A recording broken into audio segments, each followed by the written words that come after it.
आएगा वेगम दा पाकिस्तानी फादर इंसान तो यार मेरा नाम उजाद है मैं नाना जी। यार भाई भारतीयों ने मोदी जी से पाकिस्तान का हाल वेनेजुएला जैसा करने की कर दी रिक्वेस्ट। पूरे पाकिस्तान के 25 करोड़ पाकिस्तान में छा ना गए। कर यार हाँ ऐसे बोला है। हाँ भारतीय आवाजें लगा रहे हैं। चलो वाज करते हो, ये क्या बनेगा वो यार हमारा बाजार। अगर मोदी जी ने हमारा वेनेजुएला हाँ जैसा ना। हाल कर दिया तो वाज करते हैं भाई, देखते हैं। ये तो देख ही पता लगेगा। कौन ऑन करते हैं स्टार्ट। 56 इंच की छाती है मोदी साहब, तो जो कुछ ट्रंप ने किया है वेनेजुएला के साथ वो आप पाकिस्तान के साथ भी कर सकते हैं। ये ट्रंप क्या और उनका ग्रैम दोनों के दोनों फ्रस्ट्रेटेड फील कर रहे हैं, डिफीटेड फील कर रहे हैं, हारे हुए फील कर रहे हैं। एक चीज तो क्लियर है, अमेरिका आज की डेट में भारत के ऊपर सैंक्शन नहीं लगा सकता क्योंकि इकोनॉमी बहुत ज्यादा इंटरलिंक्ड है। क्योंकि आपने जब 25% लगाए थे तो आपने तो तोप चलाई थी, इंडिया को घुटनों पर ले आएंगे, इकोनॉमी को तोड़ देंगे।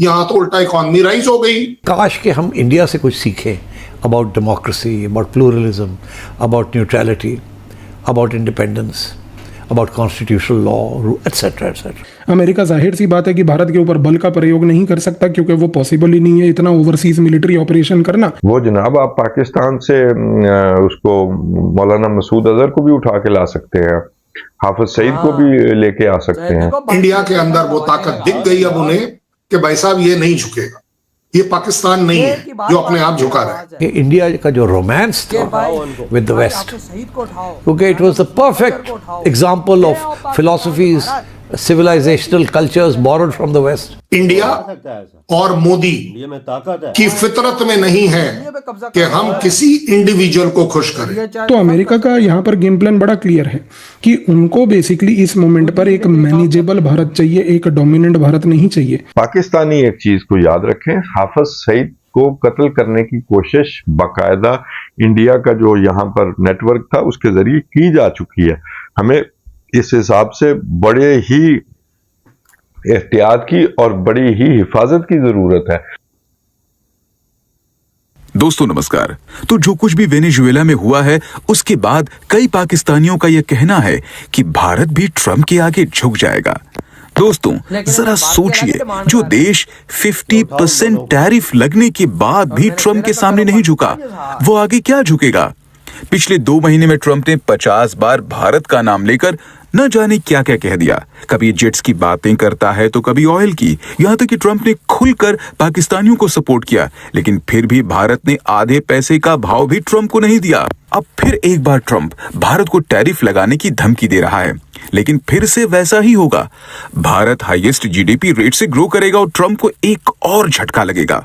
और जो लोग भारत को वेनेजुएला से कंपेयर कर रहे हैं उन्हें एक बात समझनी चाहिए कि भारत एक न्यूक्लियर पावर कंट्री है और मोदी जी इस वक्त भारत के सबसे पॉपुलर लीडर हैं। तो यूएसए ज्यादा से ज्यादा अगर कुछ कर पाएगा तो ये कि टैरिफ और ज्यादा लगा दे भारत पर, उससे ज्यादा वो कुछ नहीं कर सकता। इसी टॉपिक पर चलिए आगे इस वीडियो को देखते हैं। चैनल को सब्सक्राइब और वीडियो को लाइक करना ना भूलें। जय हिंद। ट्रंप और उनका ग्रैम दोनों के दोनों फ्रस्ट्रेटेड फील कर रहे हैं, डिफीटेड फील कर रहे हैं, हारे हुए फील कर रहे हैं कि भाई साहब वो 25% काम नहीं आए। क्योंकि आपने जब 25% लगाए थे तो आपने तो तोप चलाई थी, इंडिया को घुटनों पर ले आएंगे, इकोनॉमी को तोड़ देंगे। यहां तो उल्टा इकोनॉमी राइज हो गई। इंडियन पब्लिक जो है खुश हो गई। कहां डर फैला हुआ था कि 25% लगेगा और 25% नॉर्मल लगेगा और 50% के हिसाब से अगर हम पर लगेगा तो यहां तो महंगाई बढ़ेगी। यहां तो भाई साहब टीवी और फ्रिज जो है वो 4 से 6 हजार रुपए सस्ते कर दिए गवर्नमेंट ने। देखिए कमर चीमा, अपने देश के लिए आप काम कीजिए और जो अच्छा होगा देश आपको याद करेगा। इकोनॉमी को बिल्ड करना आपका सबसे बड़ा असेट है। लड़ाइयां, एक दूसरे की बुराइयां, रेयर अर्थ मटेरियल बेचने से काम नहीं चलेगा। अगर ऐसा ही होता तो अमेरिका अपने आप में एक चाइना के डेप्ट में कभी नहीं आता जितना बड़ा उसका डेप्ट है। क्यों है? क्योंकि उसने अपनी इंडस्ट्री को इग्नोर किया, अपनी ग्रोथ को, इंफ्रास्ट्रक्चर को इग्नोर किया 2002 से लेके 2008 तक। और उसका रिजल्ट है कि बार बार उसे अपनी पार्लियामेंट में जाकर सैंक्शन लेनी पड़ी कि हम अपना डेप्ट सीलिंग जो है उसको रेज करना चाहते हैं। अब आगे बात इंडिया की। पहली चीज, पॉइंट ब्लैंक इस समय ये प्रूव होता है 50% tariff has been defeated by India. India के अंदर वो ताकत दिख गई अब उन्हें कि भाई साहब ये नहीं झुकेगा, ये पाकिस्तान नहीं है जो अपने आप झुका रहा है। इकॉनमी तो छोड़ दीजिए, उससे भी बड़ी बात ये अपने आप में आपको पता है इंडिया और मोदी की फितरत में नहीं है कि हम किसी इंडिविजुअल को खुश करें। कंट्री के इंटरेस्ट टॉप पर है और जिस कंट्री से हम बात करते हैं, रिलेशन रखते हैं, उसके साथ भी हमारे लिए टॉप एजेंडा होता है कि हम उस कंट्री को देखें। मैं आज भी कहता हूं पाकिस्तान में गवर्नमेंट्स फेवरेबल नहीं रही होंगी, लेकिन हमने हमेशा पाकिस्तान के फेवर में बात करी है। हमने कभी नहीं बोला है कि पाकिस्तान की आवाम के ऊपर अत्याचार हो और होता चला है, बट उससे भी बड़ी बात आप करते हैं।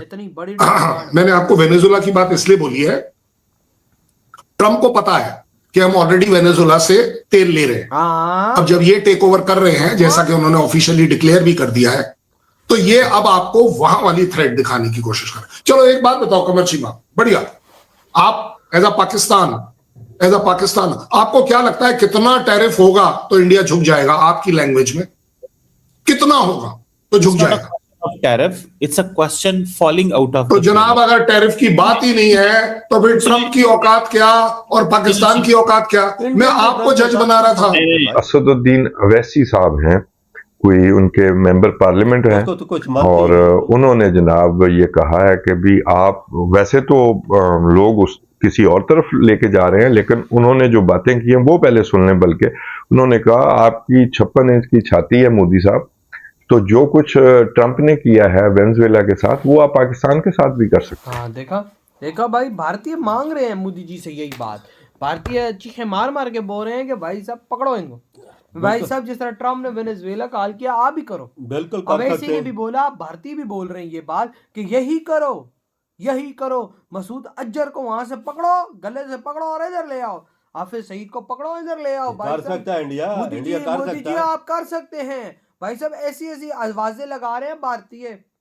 इंडिया के पास डर खौफ है, खौफ। ये एक नया युद्ध पाकिस्तान इंडिया का शुरू होने का खौफ है। भाई साहब अगर वो इधर आएंगे तो युद्ध शुरू हो जाएगा, युद्ध। यार वजात इंडिया के पास बड़ी सुपर पावर है, समझ लो, सुपर पावर की लिस्ट में इंडिया शामिल हो गया, सब कुछ कर सकता है भाई। जो ट्रम्प ने वेनेजुएला के किया, यार देखो, भारत एक शांति प्रिय देश है, भारत को मत छेड़ो। भारत को छेड़ दिया ना तो भारत वो काम कर देगा जो कभी किसी ने सोचा नहीं था भाई साहब। नहीं तो भारत बांग्लादेश पे कब्जा नहीं कर सकता, क्यों नहीं कर सकता? तो भारत अफगानिस्तान पे कब्जा नहीं कर सकता, नहीं तो भारत भूटान पे कब्जा नहीं कर सकता, नहीं तो भारत नेपाल पे कब्जा नहीं कर सकता। क्या सब कुछ कर सकता? ये ठाट चुटकी मारी और कब्जा हो गया। ये भारत कर सकता है, बिल्कुल। लेकिन भारत क्यों नहीं कहता हमारे प्यारे नेबर्स, हम क्यों करें? ये बात हुई ना, वासुदेव कुटुंबकम का क्यों नारा वो मारते, इसी वजह से मारते। लेकिन अब पानी सर से ऊपर चला गया ना। वो भारतीय बोलते हैं यार ये मसूद अजहर और हाफिज सईद हमें नुकसान देते हैं। भाई मोदी जी इनको लेकर आओ इधर, और इनको लटकाओ। इतनी बड़ी डिमांडें इस टाइम हो रही हैं भाई साहब। तो भाई साहब टेंशन तो बॉर्डर पे फिर बढ़ गई ना। बिल्कुल जी, ये तो बात यकीनी है। इधर भी सुनने में आ रहा है कि बॉर्डर पे भाई साहब हाई अलर्ट है, क्योंकि वहां से जो आवाजें आ रही हैं, जाहिर सी बात है वीडियोस वायरल होती हैं, सारे देखते हैं तो फिर इस एक्शन ले लेते हैं। बिल्कुल, ये बात तो है यकीनी। ना भाई साहब इस टाइम बड़े खराब हालात बने हुए हैं। इंडिया के आगे कोई चीज तो ठहरती नहीं है, कर भी सकता है सब कुछ। वेनेजुएला से बुरा हाल सबका हाल मोदी जी कर सकता है। मोदी जी के पास इस टाइम जो ताकत है वो इस टाइम ट्रम्प के पास भी नहीं है भाई, नहीं वो उसके पास तो लोगों की हमायत ही नहीं है, लोग उसके उस पे थूकना भी नहीं चाहते। ट्रम्प और मोदी जी के साथ 1.5 अरब की आबादी खड़ी हुई है, लोग खड़े हुए हैं साथ। ये बात तो भाई आपके क्या था,